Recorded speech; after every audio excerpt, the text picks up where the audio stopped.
Mabuhay from the Philippine Trade and Investment Center in Kuala Lumpur. Okay, let's get to it. Well, kami dito sa PTIC Kuala Lumpur, since kami ang representative ng DTI sa Malaysia, tinutulungan namin yung exporters makapasok yung mga produkto nila sa Malaysia mainstream market. How do we do that? We employ various techniques including B2B matching. Ibig sabihin po, pag mayroong Philippine exporter na gustong magdala ng produkto dito, kinoconnect po namin sila either to a distributor or to an importer or a consolidator kung meron po. Or sometimes a marketing person. Ganon din po ginagawa namin for Malaysian companies who are looking for Philippine products. So, i-connect po namin sila sa mga exporters natin sa Pilipinas, either directly or through EM. Isa pa pong ginagawa namin is tinutulungan po namin sila dali ng produkto nila sa mga trade shows. There are a lot of international trade shows in Malaysia.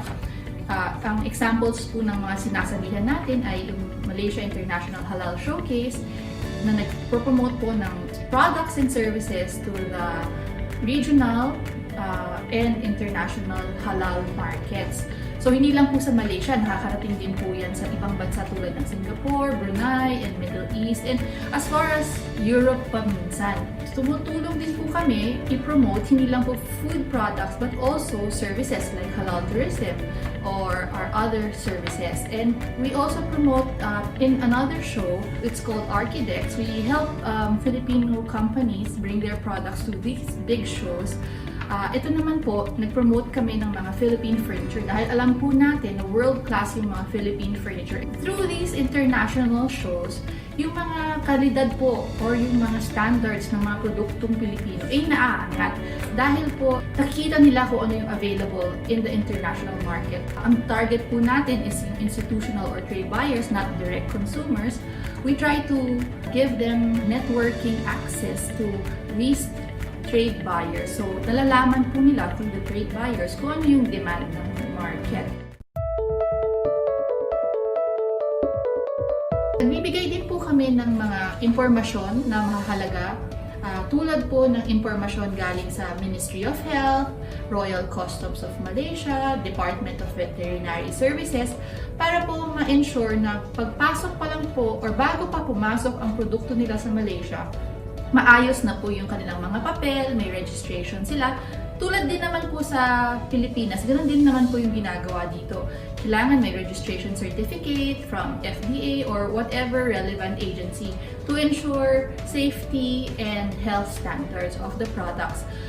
Ang mga pinopromote po natin dito, karamihan po mga food products natin galing sa Pilipinas. Aside from those standards, dahil po ang Malaysia ay leader sa halal market, we also try to encourage our exporters to apply for halal accreditation para po makakonsumo po yung mga produkto natin ng mga Muslim brothers and sisters natin dito sa Malaysia.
Sana po ay nagustuhan nyo ang boxing video natin ng Something from the Philippines, which is one of our promotion activities for Philippine products already here in the US. Po si Celine Layug, I'm the trade representative of DTI here in San Francisco. Joining me today are my colleagues, Rosalie Sai and Ms. Mylene Juan. They are our trade and investment specialist here in San Francisco. Mapapansin nyo rin po na yung mga produkto natin ay healthy, natural, and sustainable. Especially ngayong panahon ng COVID, there have been a lot of changes sa mga consumer trend. The COVID-19, a lot of Filipino Americans and Americans are becoming conscious about what they buy in the market, especially the millennials and the so-called Z generations. They are more into natural, organic products, supplements. Yan yung mga nauuso ngayong trend sa pagkain. So maraming salamat. Ang mga produkto natin ay kailangan mag-comply sa mga US FDA regulations. So Maylene, ano-ano ba ang mga regulations ng US FDA para sa mga produkto na feature natin sa ating Something from the Philippines gift box? Ang isa po sa mga requirements is the packaging. It should be sturdy and tamper-proof, and it should secure the contents and preserve the quality and freshness of the product even during shipment. It should build your brand. It's easily to spot by consumers kasi pag sama-sama na po sila sa shelf, kailangan prominent ka. Tapos, it should complement the logo and the company's message. So if your company claims that your product is natural and sustainable, it should follow that your packaging biodegradable and compostable. And if you also claim that your product is premium, you should also put it in a premium packaging. Hindi po yung mumurahin kasi consumers are willing to pay premium price for premium products. Thank you very much, Maylene. Napansin ko dun sa mga label, as part of the labeling, merong iba't ibang dates for the expiration. Can you talk more about this? Ang expiration date ay isa po sa mga dapat nating tingnan sa mga pakete because the expiration date, it tells us when the product should not be consumed or used. Besides expiration and expire dates, there are also other date labeling terms that are used in the packages. There are words like best if used by or best if used before. And this tells us when a product will be best in flavor and quality. Another one is the sell-by date. It tells how long it has to be on the shelf. So kung lampas na po yung petsa, dapat wala na sa shelf at kailangan alisin na po nila. Another one is the use-by date, and this is used for infant formula and other processed foods, and it tells the last day when to use the product. So pag nakita nyo po yung use-by date, dapat nakain nyo na. Hindi na bukas or sa susunod na araw, dapat kinain nyo na. And then the next one is the freeze-by date, and it tells us when it should be frozen to retain the quality. Another term is open dating. Ito po yung date specific. So sinasabi niya po yung araw na dapat kinain mo na or inilagay mo sa freezer. And the last one will be the closed or the coded dates. Dito po sa pulburon, makikita nyo yung mga numbers and letters. Kailangan lang pong maalalahanin natin, ang mga consumers should know these dates and these letters to prevent waste of food. Hey, maraming salamat, Maylene. That is very informative.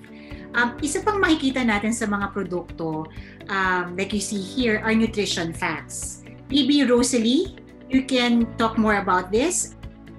Depending on the earnings of the company, the nutrition fact labels look like this po. Yung nakikita nyo sa screen, ngayon po yung calories content, malaki na po siya.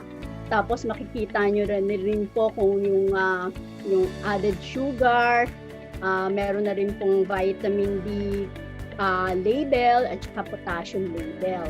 Lahat po ng mga importanteng nutrition facts naka-bold. Yan na po yung makikita nyo ngayon sa mga bagong labels nila. Nutrition fact labels.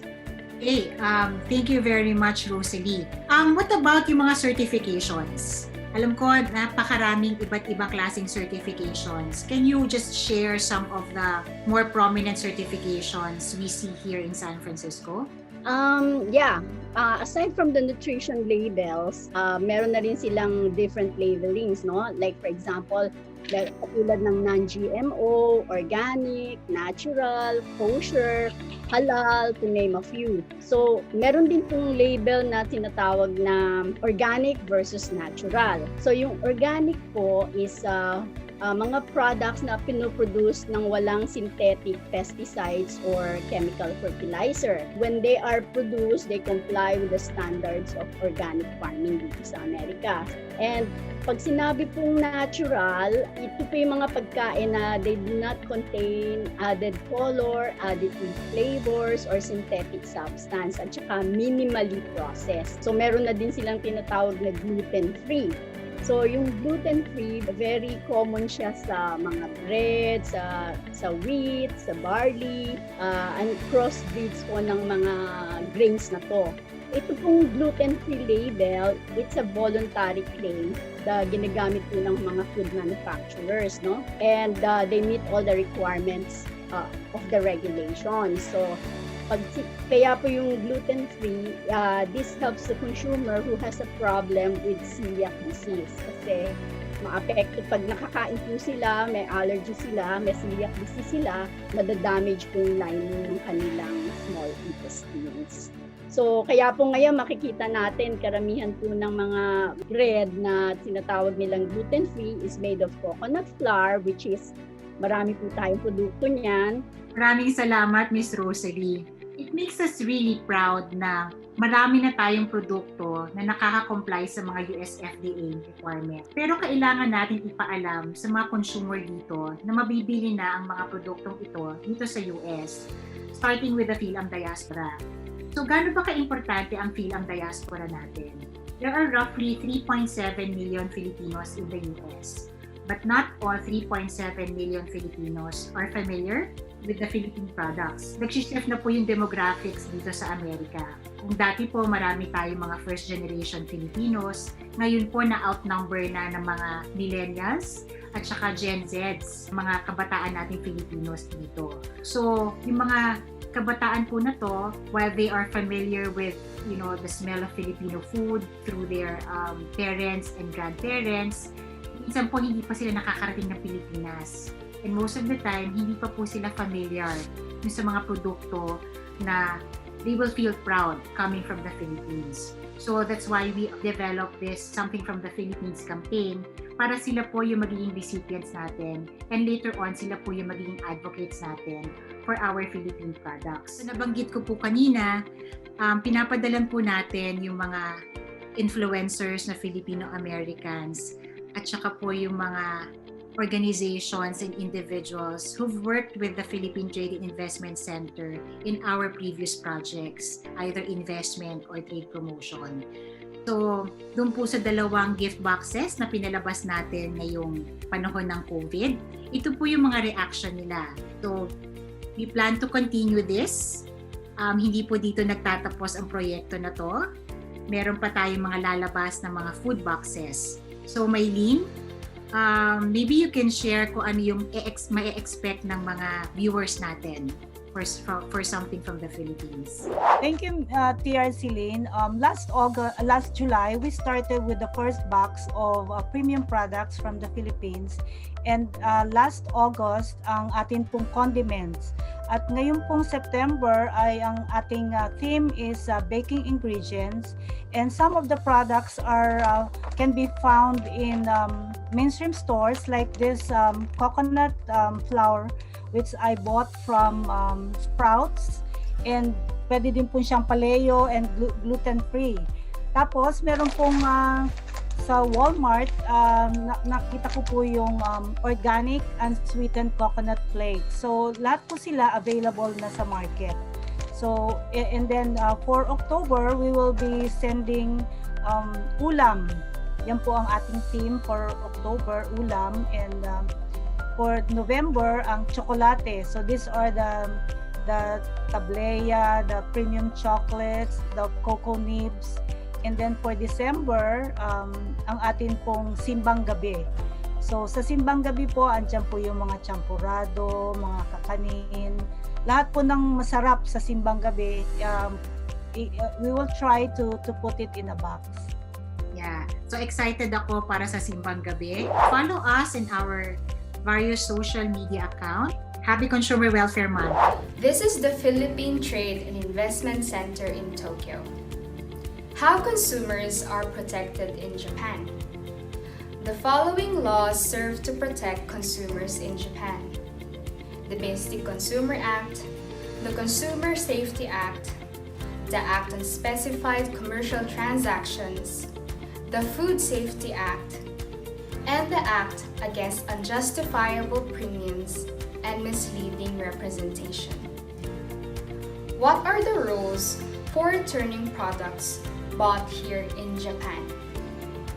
In Japan, return and exchange of purchased products are allowed under certain conditions.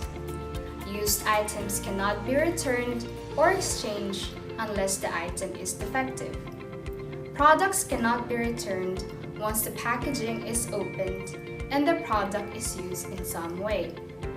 What defines products that have been used?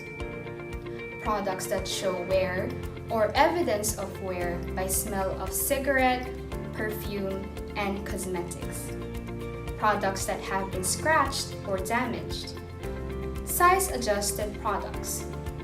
Food that have passed the expiration date even if unopened. Some products can be returned under the following conditions. Depending on the seller, the return of products within a specific number of days is allowed as a change of mind return. The products are unused and unwashed can be returned. The product tags are still attached. The product is not damaged. There is a problem with the open product. For example, mold was found. In the case of newly purchased clothing, for example, where the button has been removed, returns are allowed. For food items, which include canned and fresh products, returns are allowed if the products are unopened and within the expiration date. If there is a defect in the product or contamination or molds, for example, it can also be returned. For clothing, if it is unused with tags, the seller often accepts returns. However, underwear and swimwear are not allowed to be returned for hygiene reasons. For shoes, the policy is similar to clothing. For returns to be allowed, the shoes must be unused with tags. Exchange for a different size for unused shoes are also allowed. For electrical appliances, the seller will not accept returns after the products have been electrically energized, except when defects are found. Even if an initial defect is found, electrical items will be treated as a repair if 1 month has passed since the time of purchase. For handling consumer complaints, the National Consumer Affairs Center of Japan, or NCAC, serves as the core consumer advocate organization in accordance with the Basic Consumer Act. NCAC handles consumer issues in collaboration with the government and local consumer centers located throughout Japan. Hello everyone, greetings from Australia. Good day to all of you. Today we are very pleased to share with you some information on how consumer protection regulations and standards are enforced here in Australia and how it relates to the services that we provide to Filipino and Australian consumers. Paano nga ba pinoprotektahan ng Australian authorities ang kapakanan at karapatan ng Australian consumers at ano mga bagay na pwede nating matutunan sa kanila? In Australia, the counterpart agency of the DTI's Consumer Protection Group is the Australian Consumer and Competition Commission, or ACCC. ACCC is an independent Commonwealth authority whose role is to enforce the Competition and Consumer Act 2010 and a range of additional legislation promoting competition, fair trading, consumer welfare, and regulating national infrastructure for the benefit of all Australians. In general, the Australian consumer law contains a range of protections to help ensure that the products Australians buy are safe through the following. First, mandatory standards. These are certain product safety criteria or information features on products that must be met prior to distribution to the Australian market. Second, product bans. Bans can be placed on products and product-related services if there is a risk that they may cause serious injury, illness, or death. Recalls. If a product or service presents a safety risk or is non-compliant with a mandatory standard or ban, it may need to be taken off the market or recalled. Recalls can be initiated by a supplier or in response to an order by the Commonwealth or a state and territory minister responsible for competition and consumer policy. Fourth, consumer guarantees are the right to get a refund or replacement and may also include rights to repair if it is a service or compensation for damages and loss. The ACCC also provides detailed information about mandatory safety standards, bans, safety warning notices, recalls, and mandatory reporting at the Product Safety Australia website. If you look at the website, they have a comprehensive list of product recalls arranged by category, and consumers can also report an unsafe product by submitting a form to the ACCC. In addition to the information contained in the Product Safety Australia website, the Commission also issues safety alerts to warn the public that a good or service is under investigation or poses a safety risk. If a supplier becomes aware of a serious injury, illness, or death associated with a consumer good or product-related service it supplies, the business must report this within 2 days of becoming aware of it, and failure to do so will result in a lawsuit and quite possibly a PR nightmare or reputational consequences for the company or brand owner, retailers, suppliers, distributors, or manufacturers, or even the country of origin of the product. The Australian consumer law applies to all products and or services sold, imported, distributed, or offered to the Australian market, and this includes products from the Philippines. If you wish to import goods into Australia, there are certain conditions for the goods to be allowed, and these are regulated by the Department of Agriculture, Water, and the Environment, or DAWE. Exporters and the general public can find out if their goods can be imported using the Biosecurity Import Conditions System, or BICON. The conditions relating to the goods may vary depending on the country of export or origin of the goods. The BICON system may be used to determine whether a commodity intended for import into Australia is subject to import conditions, requires supporting documentation, requires treatment, or requires an import permit. The BICON is the starting point for any exporter or Philippine company wishing to bring products into Australia.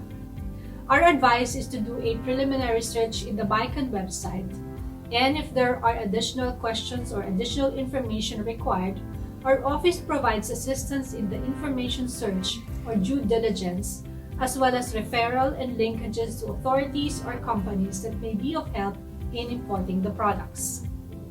Once the goods are in Australia, it will undergo border inspection and analysis administered by the DAWE and Food Standards Australia and New Zealand, and a further post-border inspection by the states and territories' local government.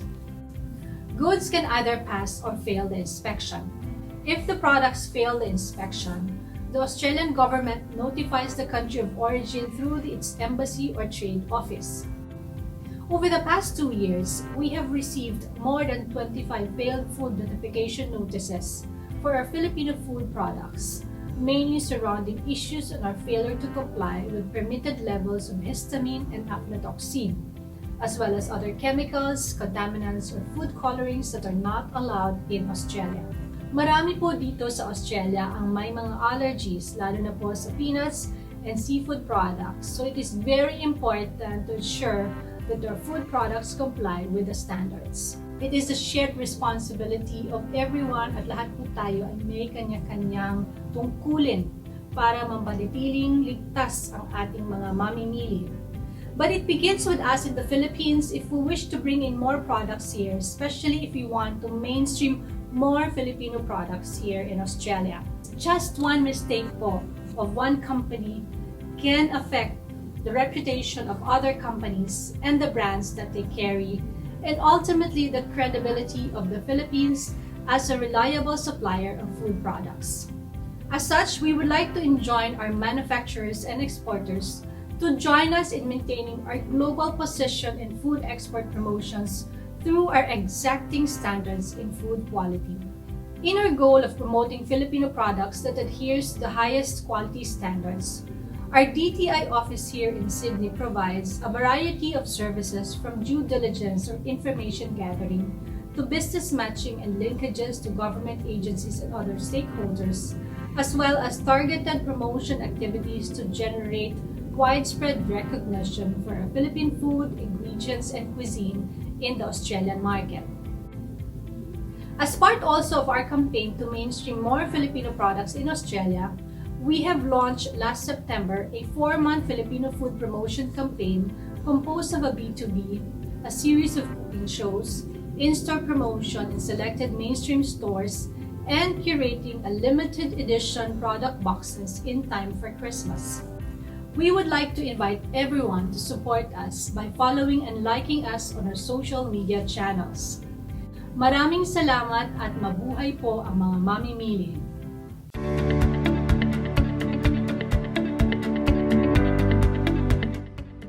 Ang Pilipinas po ay isa sa mga bansang lumagda sa kasunduang tinatawag natin na Sustainable Development Agenda 2030 sa ilalim ng United Nations Development Program noong taong 2015 sa Paris.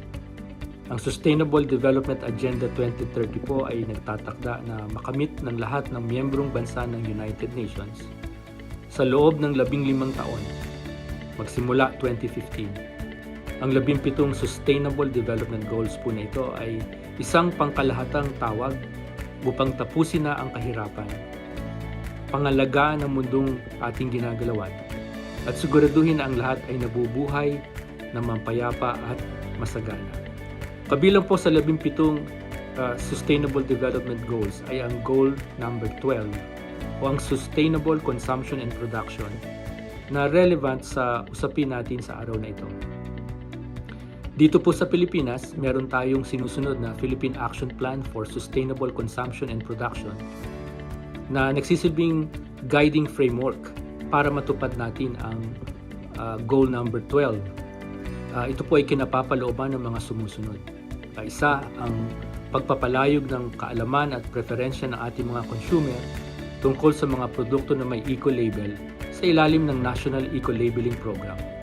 Ikalawa, mapabuti at mapabilis ang certification process para naman maengganyo ang mga producers at manufacturers natin na ipasailalim ang kanilang mga produkto sa eco-labeling program ng ating government. Ikatlo, bawasan ang volume ng basura sa pamamagitan ng paghikayat sa ating mga consumer na huwag tangkilikin ang mga produkto at packaging materials na hindi sustainable. Lalong-lalo na po yung mga single-use plastics na lubhang mapanira sa ating kapaligiran. Ika-4, hikayatin ang lahat na gawin ang tamang paghihiwa-hiwalay ng basura at ng recycling. Panghuli po, ang Foreign Trade Service Corps na siyang tumatayo na Trade and Investment Promotion Arm ng Department of Trade and Industry sa labas ng Pilipinas ay kaisa ng lahat ng ehensya ng pamahalaan natin sa paghahanap ng mga makabagong teknolohiya at overseas investors para magampanan natin ang Sustainable Development Goal number 12. Halimbawa po nito ay paghahanap at pagdala ng teknolohiya at investors sa ating bansa sa larangan ng renewable energy development and use, waste control and management, sustainable food production, eco-friendly food packaging materials, at ang paggamit ng Internet of Things or IoT technology. From New York, Nick Bautista po, salamat. Good day everyone, I am Jeremiah C. Reyes. PTIC Jakarta joins the department in celebrating the Consumer Welfare Month this October. Consumer protection is one of the pillars of the department's mandates in ensuring a secure environment with quality and safe products. Consumer issues cut across many jurisdictions, so protection measures require cross-sector collaboration and expertise in multiple competencies and dimensions. In this manner, allow me to share updates in the region particularly the work being done in ASEAN about consumer protection. Confident and informed consumers who make well-reasoned decisions represent powerful drivers for innovation and productivity, thereby contributing towards the development of the ASEAN economic community. Consumer protection is an important component of a modern, efficient, and competitive marketplace, which turned crucial in building a people-oriented ASEAN economic community. Consumer protection is a priority agenda of the ASEAN economic community. ASEAN is working towards further equipping consumers, regulators, and businesses to respond to the challenges of time as greater cross-border purchasing, new market trends, varying consumer demographics, and increased use of the internet are affecting the choices we make each day. The digital revolution is transforming the world in which consumers live.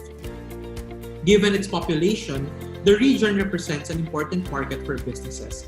Hence, consumer protection policies are therefore necessary to ensure that consumers buy with trust and confidence and that businesses refrain from engaging in fraudulent activities. Furthermore, consumer policies should be able to respond to new and emerging challenges and opportunities facing ASEAN. This includes cross-border e-commerce and new other trading methods resulting from globalization and technological advancements, requiring governments to find innovative ways to protect and promote the interests of consumers. Given these developments, ASEAN developed the ASEAN Strategic Action Plan for Consumer Protection 2025 under the ASEAN Economic Blueprint 2025 as a response to advancing the consumer protection agenda to make the region a more competitive one. In the recently concluded 52nd meeting of the ASEAN Economic Ministers in August 2020, ASEAN welcomed the completion of the following. First, the ASEAN Online Business Code of Conduct. This is a joint initiative with the ASEAN Coordinating Group on E-commerce.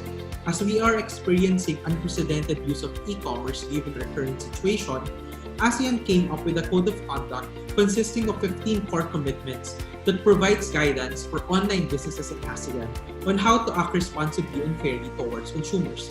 Second, we have the ASEAN Framework of Cross-Border Cooperation. Third, the ASEAN Capacity Building Roadmap for Consumer Protection 2019 to 2025. And lastly, the ASEAN Consumer Empowerment Index. This index measures the level of empowerment of ASEAN consumers with the aim to gauge the effectiveness of consumer protection policies in the region. ASEAN is also working towards the development of the Regional Information Campaign on Online Shopping and a feasibility study with supporting recommendations to develop the criteria and guidelines for the operationalization of the online dispute resolution. The ministers also noted the review of the Strategic Action Plan to assess its effectiveness and develop a new implementation schedule for the next 5 years. A lot is happening in the region. Now, more than ever, there is a need to further discuss this agenda as we enter to new and better normal ways of doing business. Thank you very much.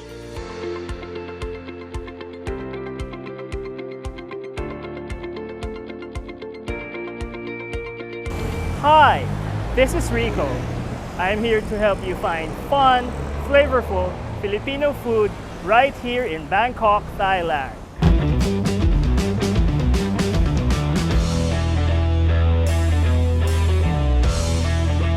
In this video, we will look at the most accessible Filipino restaurants along the SkyTrains.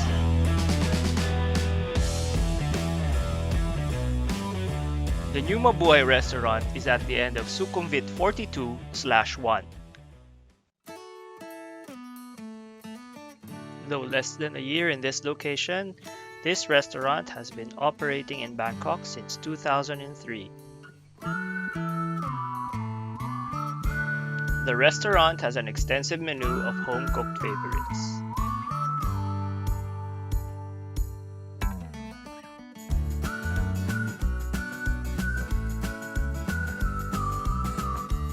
Let's go straight to the fun food such as kinilaw na tanigi.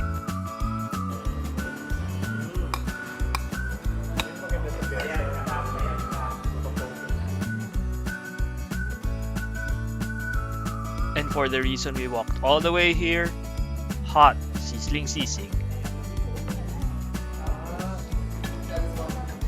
Thank you, New Mabuhay. That was a great meal. Next up is Lola's Kitchen, which is a few intersections west of Tonglo BTS station.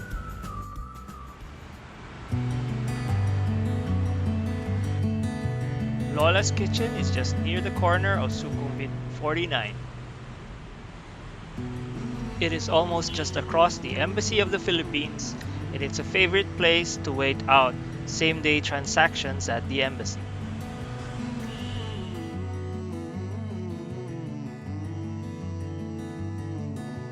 Lola's Kitchen has a full breakfast menu and a selection of favorites like halo-halo and leche flan. We start off with a vegetable dish called pinakbet.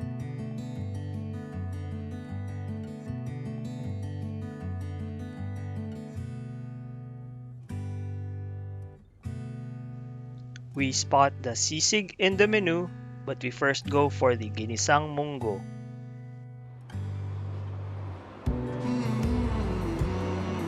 Wow,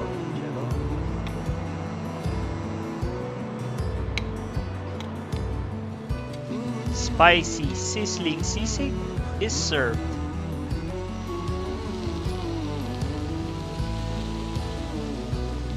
The bar awaits, but it is just lunchtime. Pandesal perhaps?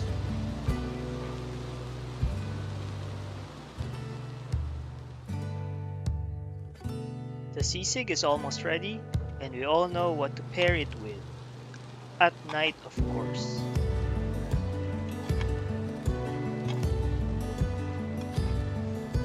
Surprise, surprise, we thought there would be leftovers. Haha.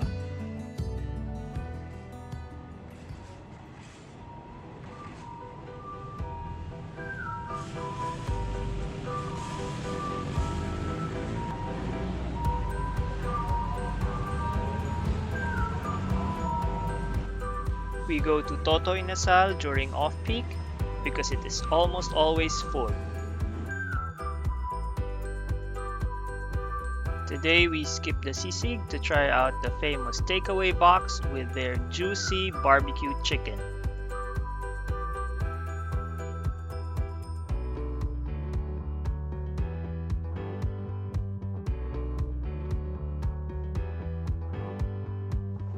Now let's see what's in the takeaway box. A cup of sinigang soup, a pouch of achara, 2 cups of rice, and the juicy barbecue chicken.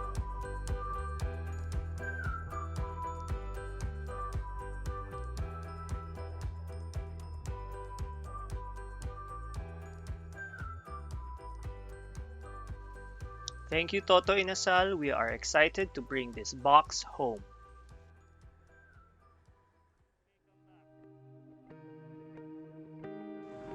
Next up, me and my crew walk around the corner to Akara Hotel.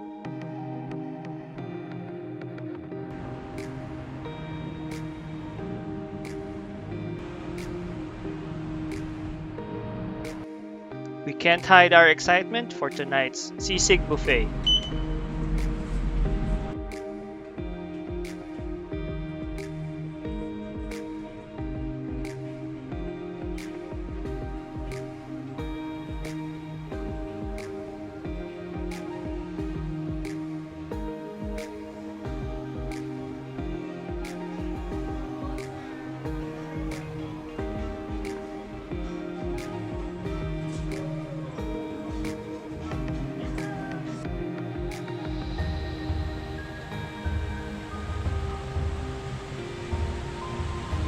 This is the tofu sisig.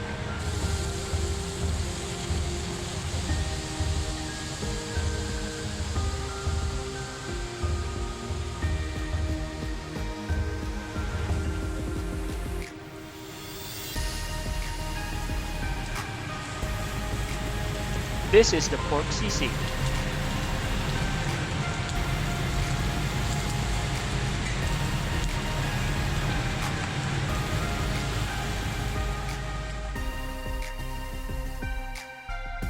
This is the sisig with mussels.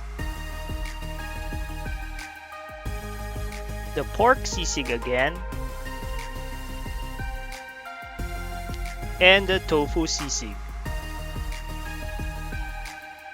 Here's chicken sisig for good measure. But wait! Here's the mixed seafood sisig. Now it's time to enjoy all of that.